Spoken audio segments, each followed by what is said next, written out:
समझते क्यों नहीं कि अगर मैं तुम्हारे साथ 2 मिनट और रही तो क्या ना, मुझे तुमसे प्यार हो जाएगा। तो करना, परेशान हो गए हम लोग 2.5 साल से। ये भी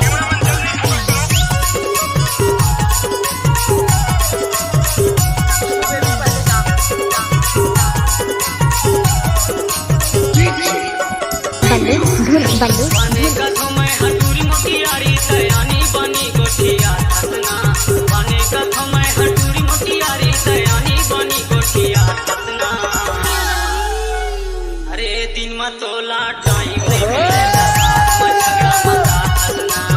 दिन में तोला टाइम नहीं मिलेगा, सुते में झगड़ा मत हंसना।